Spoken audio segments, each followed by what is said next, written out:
महाभारत भारत का गौरवशाली इतिहास। हम कथा सुनाते पांडव सकल महान की। यह महाभारत है पुण्य कथा श्री भगवान की। जम्बू दीपे भरतखंडे आर्यावर्ते भारतवर्षे एक नगरी है विख्यात हस्तिनापुर नाम की। यह जन्म भूमि है पांडव सकल महान की। यह महाभारत है पुण्य कथा श्री भगवान की।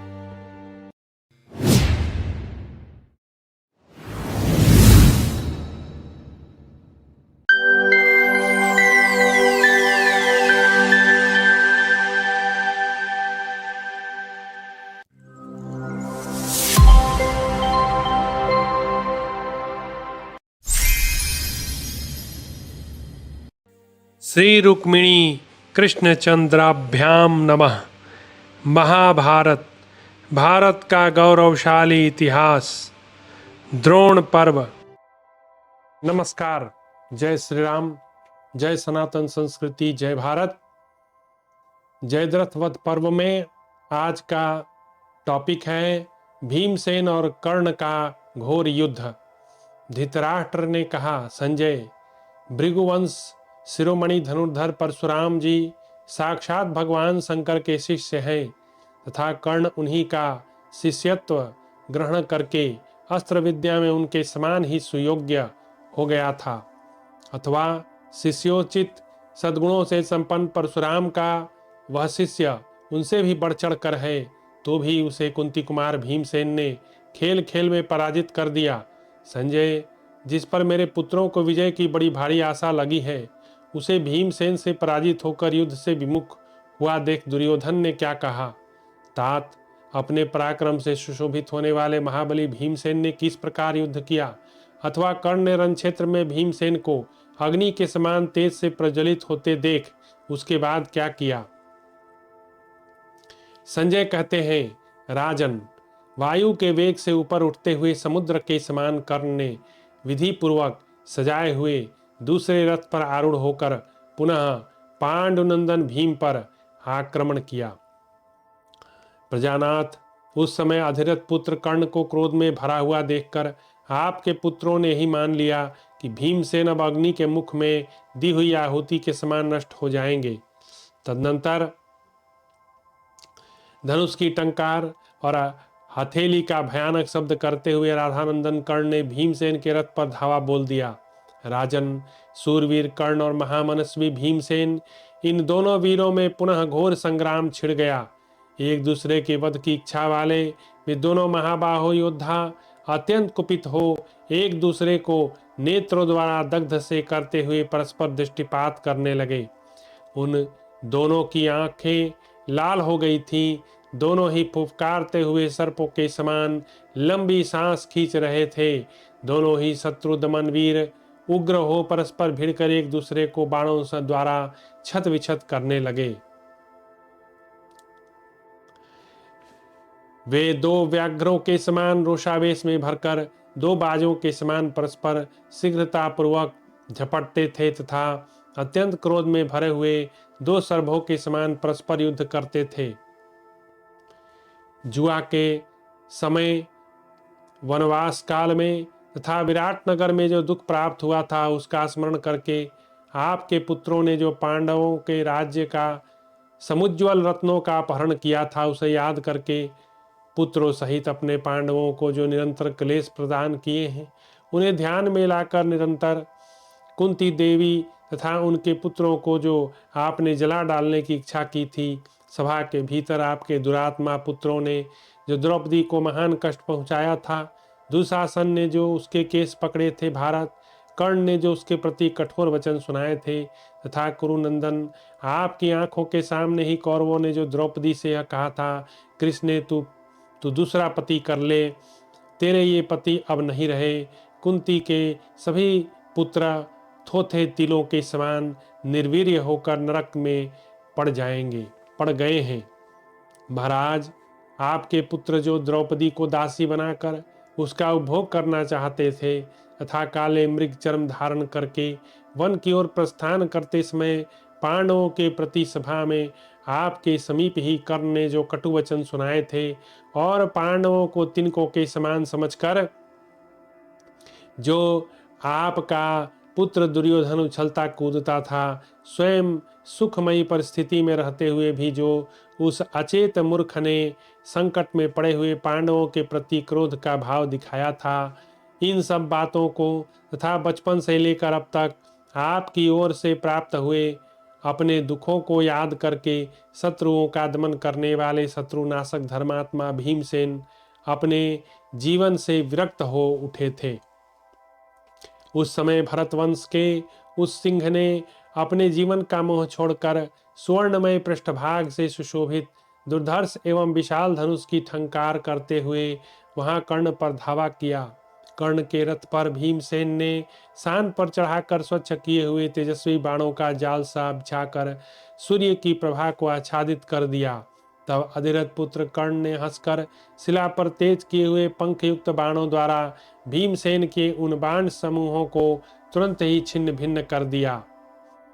महारथी महाबाहु महाबली अधिरथ पुत्र कर्ण ने उस समय 9 तीखे बाणों से भीमसेन को घायल किया।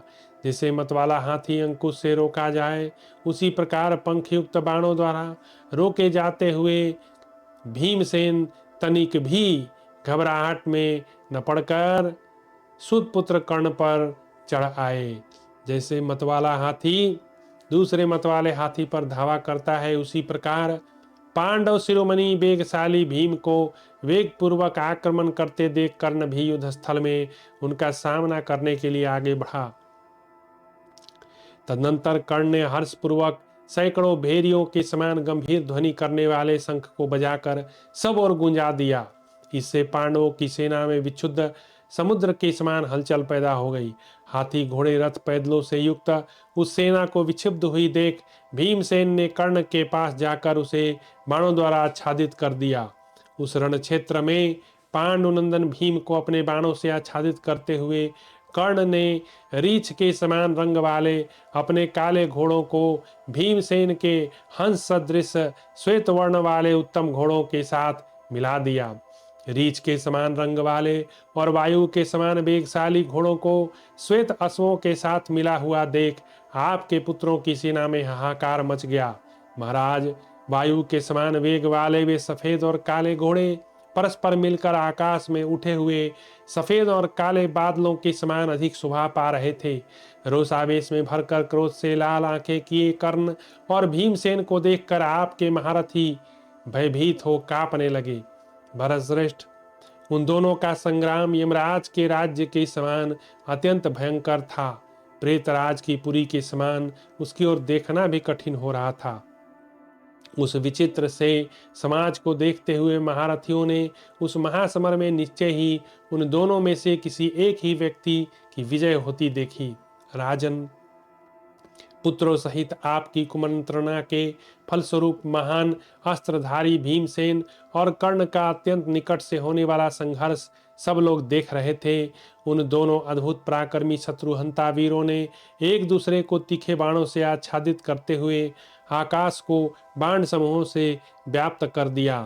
पहने बाणों द्वारा एक दूसरे को मार डालने की इच्छा वाले वे दोनों महारथी वीर वर्षा करने वाले बादलों के समान अत्यंत दर्शनीय हो रहे थे। प्रभो, उन दोनों शत्रु हंता वीरों ने स्वर्ण निर्मित बाणों की वर्षा करके आकाश को उसी प्रकार प्रकाशमान कर दिया जैसे बड़ी बड़ी उल्काओं से गिरने से वह प्रकाशित होने लगता है।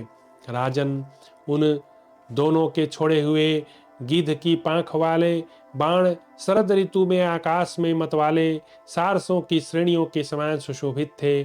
शत्रुदमन भीमसेन को सूतपुत्र के साथ उलझा हुआ देख श्री कृष्ण अर्जुन ने भीम पर यह बहुत बड़ा भार समझा। उस युद्ध स्थल में कर्ण और भीमसेन के छोड़े हुए बाणों से अत्यंत घायल हुए घोड़े मनुष्य और हाथी बाणों के गिरने के स्थानों को लांघकर उससे दूर जा गिरते थे। राजन, कुछ सैनिक गिर रहे थे, कुछ गिर चुके थे, दूसरे बहुत से योद्धा प्राण शून्य हो गए। उन सब के कारण आपके पुत्रों की सेना में बड़ा भारी नरसंहार हुआ। भरतश्रेष्ठ, मनुष्य घोड़े और हाथियों के निष्प्राण शरीर से वहाँ की भूमि क्षण भर में ढक गई और दक्ष यज्ञ के संहार काल में रुद्र की क्रीड़ा भूमि के समान प्रतीत होने लगी। अगला अध्याय भीमसेन और कर्ण का युद्ध। कर्ण के सारथी सहित रथ का विनाश था। धृतराष्ट्र पुत्र दुर्जय का वध। धृतराष्ट्र बोले, संजय, मैं भीमसेन के पराक्रम को अत्यंत अद्भुत मानता हूँ कि उन्होंने सम्रांगण में शीघ्रता पूर्वक पराक्रम दिखाने वाले कर्ण के साथ भी युद्ध किया। संजय, जो कर्ण रण क्षेत्र में युद्ध के लिए संपूर्ण अस्त्र शस्त्रों को धारण करके सुसज्जित हुए देवता तथा यक्षों, असुरों, मनुष्यों का भी निवारण कर सकता है, वह युद्ध में विजय लक्ष्मी से सुशोभित होते हुए से पांडु कुमार कुंती कुमार भीमसेन को कैसे नहीं लांघ सका, इसका कारण मुझे बताओ। उन दोनों में प्राणों की बाजी लगाकर जिस प्रकार युद्ध हुआ, मैं समझता हूँ कि यही उभय पक्ष की जय अथवा विजय निर्भर है। सूत, रणक्षेत्र में कर्ण को पाकर मेरा पुत्र दुर्योधन श्री कृष्ण तथा सात्यकी आदि यादवों सहित समस्त कुंती कुमारों को जीतने का उत्साह रखता है। सम्रांगण में भयंकर कर्म करने वाले भीमसेन के द्वारा कर्ण के बारंबार पराजित होने की बात सुनकर मेरे मन पर मोह छा रहा है। मेरे पुत्र की दुर्नीतियों के कारण मैं समस्त कौरवों को नष्ट हुआ मानता हूँ। संजय, कर्ण कभी महाधनुर्धर कुंती कुमारों को नहीं जीत सकेगा। कर्ण ने पांडु पुत्रों के साथ जो जो युद्ध किए, उन सब में पांडवों ने ही रण क्षेत्र में कर्ण को जीता है। तात, इंद्र आदि देवताओं के लिए भी पांडवों पर विजय पाना असंभव है, परंतु मेरा मूर्ख पुत्र दुर्योधन इस बात को नहीं समझता। मेरा पुत्र कुबेर के समान कुंती कुमार युधिष्ठिर के धन का अपहरण करके ऊंचे स्थान से मधु लेने की इच्छा वाले मूर्ख मनुष्य के समान पतन के भय को नहीं समझ रहा है। वह छल कपट की विद्या को जानता है, अतः छल से ही उन महामनस्वी महावीरों पांडवों के राज्य का अपहरण करके उसे जीता हुआ मानकर पांडवों का अपमान करता है। मुझ अकृतात्मा ने भी पुत्र स्नेह के वशीभूत होकर सदा धर्म पर स्थित रहने वाले महात्मा पांडवों को ठगा है। दूरदर्शी युधिष्ठिर अपने भाइयों सहित संधि की अभिलाषा रखते थे, परंतु उन्हें असमर्थ मानकर मेरे पुत्रों ने उनकी बात ठुकरा दी। अनेक बार दिए गए उन दुखों और संपूर्ण अपकारों को मन में रखकर महाबाहो भीमसेन ने सूत पुत्र कर्ण के साथ युद्ध किया है। अतः संजय, एक दूसरे के वध की इच्छा वाले युद्ध स्थल के श्रेष्ठ वीर कर्ण और भीमसेन ने सम्रांगण में किस प्रकार युद्ध किया, यह सब तो मुझे बताओ। संजय ने कहा, राजन, कर्ण और भीमसेन के युद्ध का यथावत वृत्तांत सुनिए।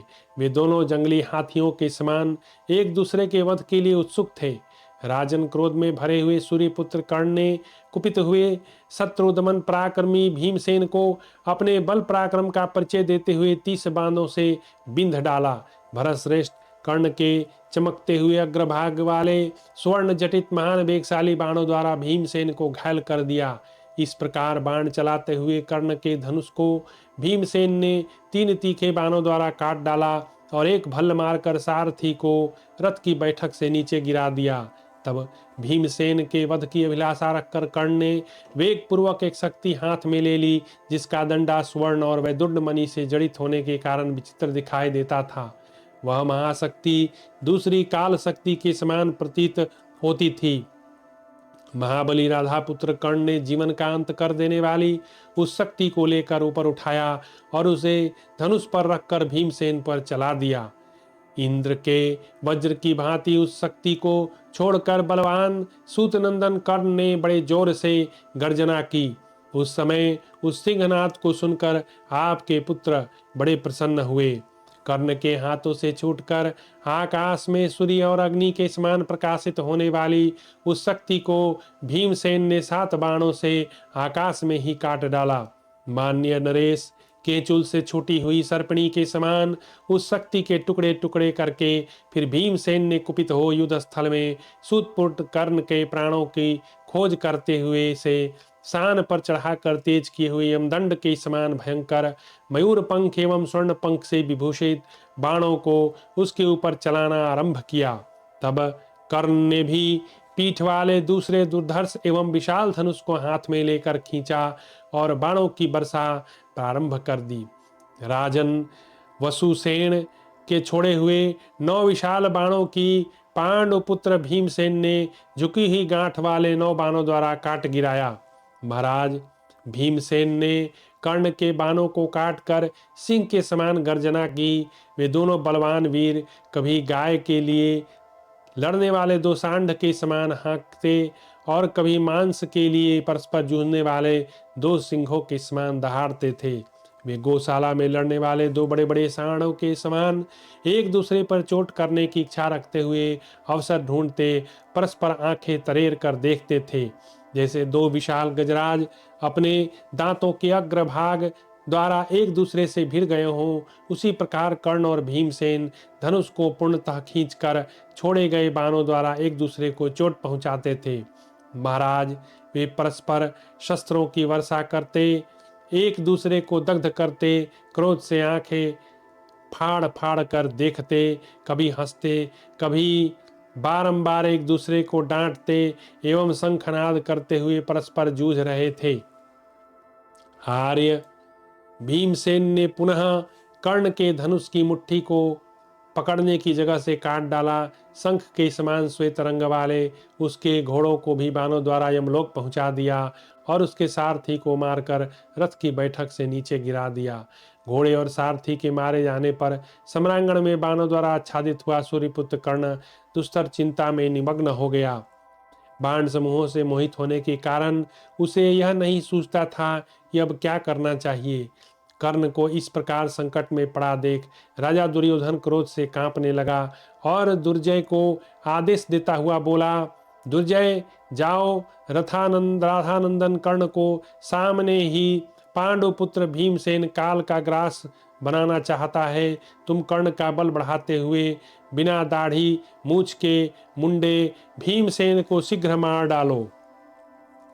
ऐसा आदेश मिलने पर आपके पुत्र दुर्योधन से बहुत अच्छा कहकर आपके दूसरे पुत्र दुर्जय ने युद्ध में आसक्त हुए भीमसेन पर बाणों की वर्षा करते हुए आक्रमण किया। उसके 9 बाणों से भीमसेन को 8 बाणों से उसके घोड़ों और 6 बाणों से सारथी को घायल कर दिया। फिर 3 बाणों द्वारा उनकी ध्वजा पर आघात करके उन्हें पुनः 7 बाणों से बिंध डाला। तब भीमसेन ने भी कुपित होकर अपने शीघ्रगामी बाणों द्वारा दुर्जय दुष्ट राजय के मर्म स्थल को विदीर्ण करके उसे सारथी और घोड़ों सहित यमलोक भेज दिया। आभूषण भूषित दुर्जय अपने छत विछत अंगों से पृथ्वी पर गिरकर चोट खाए हुए सर्प के समान छटपटाने लगा। उस समय कर्ण ने शोकार्त होकर रोते रोते आपके पुत्र की परिक्रमा की। इस प्रकार अपने अत्यंत बैरी कर्ण को रत्नहीन करके मुस्कुराते हुए भीमसेन ने उसे बाण समूहों, शतघ्नियों और शंकुओं से आच्छादित कर दिया। भीमसेन के बाणों से छत विछत होने पर भी शत्रुओं को संताप देने वाला अतिरथी कर्ण समरभूमि में कुपित भीमसेन को छोड़कर भागा नहीं। भीमसेन और कर्ण का युद्ध धृतराष्ट्र पुत्र दुर्मुख का वध था, कर्ण का पलायन। संजय कहते हैं, राजन, सब प्रकार से रथहीन एवं भीमसेन के द्वारा पराजित हुए कर्ण दूसरे रथ पर बैठकर पांडु कुमार भीमसेन को पुनः बिंध डाला। जैसे 2 विशाल गजराज अपने दांतों के अग्रभाग से एक दूसरे को भिड़ गए हों, उसी प्रकार कर्ण और भीमसेन धनुष को पूर्णतः खींचकर छोड़े गए बाणों द्वारा एक दूसरे को चोट पहुंचाने लगे। तदनंतर कर्ण ने बाण समूहों द्वारा भीमसेन को घायल कर दिया। उसने बड़े जोर से गर्जना की और पुनः भीमसेन की छाती में चोट पहुंचाई। तब भीम ने सीधे जाने वाले 10 बाणों से कर्ण को मारकर बदला चुकाया। तत्पश्चात झुकी हुई गांठ वाले 70 बाणों द्वारा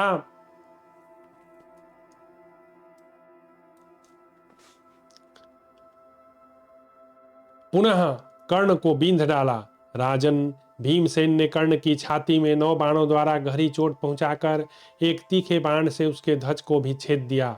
तदनंतर जैसे विशाल गजराज अंकुश और घोड़े को कोड़ों से पीटा जाए, उसी प्रकार कुंती कुमार भीम ने 63 बाणों द्वारा कर्ण को घायल किया।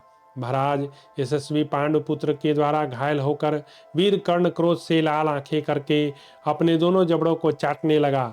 राजन, तदनंतर जैसे इंद्र ने बलासुर पर वज्र चलाया था, उसी प्रकार उसने भीमसेन पर समस्त शरीर को विदीर्ण कर देने वाले बाण का प्रहार किया। रणक्षेत्र में सूतपुत्र के धनुष से छूटा हुआ वह विचित्र पंखों वाला बाण भीमसेन को विदीर्ण करके पृथ्वी को चीरता हुआ समा गया। तब क्रोध से लाल आंखें करके महाबाहु भीमसेन ने 4 बित्ते की बनी हुई वज्र के समान भयंकर स्वर्णमय भुजबंद से विभूषित 6 कोनों वाली भारी गदा उठाकर उसे बिना विचारे सुतपुत्र कर्ण पर चला दिया। जैसे कुपित हुए इंद्र ने वज्र से असुरों का वध किया, उसी प्रकार क्रोध में भरे हुए भरतवंशी भीम ने अपनी उस गदा से अधिरथ पुत्र कर्ण के उन उत्तम घोड़ों को मार डाला जो अच्छी तरह सवारी का काम देते थे। भरतश्रेष्ठ, तत्पश्चात महाबाहो भीमसेन ने 2 छुरों से कर्ण की ध्वजा काटकर अपने बाणों द्वारा उसके सारथी को भी यमलोक पहुंचा दिया। भारत, घोड़े और सारथी के मारे जाने तथा ध्वजा के गिर जाने पर कर्ण उस रथ को छोड़कर धनुष की टंकार करता हुआ दुखी मन से वहां खड़ा हो गया। वहां हम लोगों ने राधानंदन कर्ण का अद्भुत पराक्रम देखा। रथियों में श्रेष्ठ उस वीर ने रथहीन होने पर भी अपने शत्रु को आगे नहीं बढ़ने दिया। राजन नरश्रेष्ठ, कर्ण को युद्ध स्थल में रथहीन खड़ा देख दुर्योधन ने अपने भाई दुर्मुख से कहा, दुर्मुख, वह राधानंदन कर्ण भीम के द्वारा रथ से वंचित कर दिया गया है। इस महारथी नरश्रेष्ठ वीर को अपने रथ पर संपन्न करो। भरतनंदन, दुर्योधन की बात सुनकर दुर्मुख बड़ी उतावली के साथ कर्ण के समीप आ पहुंचा और भीमसेन को अपने बाणों द्वारा रोका। संग्राम में सूतपुत्र के चरणों का अनुसरण करने वाले दुर्मुख को देखकर वायुपुत्र भीमसेन बड़े प्रसन्न हुए। वे अपने दोनों गाल चाटने लगे। महाराज, तदनंतर कर्ण को अपने बाणों द्वारा रोककर पांडुपुत्र भीम तुरंत ही अपने रथ को दुर्मुख के पास ले गए। राजन, फिर झुकी ही गांठ वाले 9 सुमुख बाणों द्वारा भीमसेन ने दुर्मुख को उसी क्षण यमलोक पहुंचा दिया। नरेश्वर, दुर्मुख के मारे जाने पर कर्ण उसी रथ में बैठकर देदीप्यमान सूर्य के समान प्रकाशित होने लगा। दुर्मुख का मर्म स्थान विदीर्ण हो गया, खून से लथपथ हो पृथ्वी पर पड़ा था। उसे उस दशा में देखकर कर्ण के नेत्रों में आंसू भर आया। वह 2 घड़ी तक विपक्षी का सामना न कर सका। जब उसके प्राण पखेर उड़ गए तब कर्ण उस शव की परिक्रमा करके आगे बढ़ा। वह वीर गरम गरम लंबी सांस खींचता हुआ किसी कर्तव्य का निश्चय न कर सका। राजन, इसी अवसर पे भीमसेन ने सूतपुत्र पर गीध की पांख वाले 14 नराज चलाए।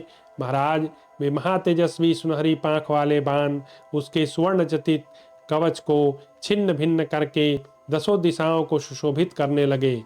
नरेंद्र, वे रक्त का आहार करने वाले बाण क्रोध भरे काल प्रेरित भुजंगों के समान सूतपुत्र कर्ण का खून पीने लगे। जैसे क्रोध में भरे हुए महान सर्प बिल में प्रवेश करते समय आधे ही घुस पाए हों, उसी प्रकार वे बाण पृथ्वी में घुसते हुए शोभा पा रहे थे। तब कर्ण ने कुछ विचार न करके अत्यंत भयंकर एवं सुवर्णभूषित 14 नराचों से भीमसेन को घायल किया। वे पंखधारी भयानक बाण भीमसेन की बाईं भुजा छेद कर पृथ्वी में समा गए, मानो पक्षी क्रौंच पर्वत को जा रहे हों।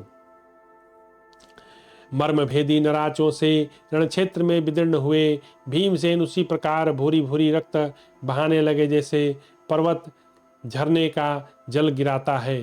तब भीमसेन ने भी प्रयत्नपूर्वक गरुड़ के समान वेगशाली 3 बाणों द्वारा सूतपुत्र कर्ण को तथा 7 बाणों से उसके सारथी को घायल कर दिया। महाराज, भीम के बाणों से आहत होकर कर्ण विह्वल हो उठा और महान भय के कारण युद्ध छोड़कर शीघ्रगामी घोड़ों की सहायता से वहां से भाग निकला। परंतु अतिरथी भीमसेन अपने स्वर्णभूषित धनुष को ताने हुए प्रज्वलित अग्नि के समान युद्ध स्थल में खड़े रहे। तो इस प्रकार श्री महाभारत द्रोण पर्व के अंतर्गत जयद्रथ वध पर्व में कर्ण का पलायन विषयक 134वां अध्याय पूरा हुआ।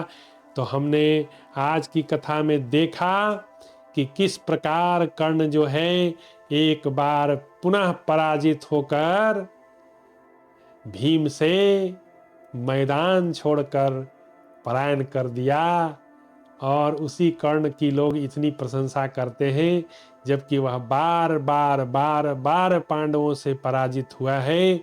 पता नहीं क्यों लोग उसकी इतनी प्रशंसा करते हैं। सोचनीय विषय है। अब हम अगली कथा कल जो है आरंभ करेंगे। तब तक के लिए आप लोगों का बहुत बहुत धन्यवाद। जय हिंद, जय भारत, जय श्री राम।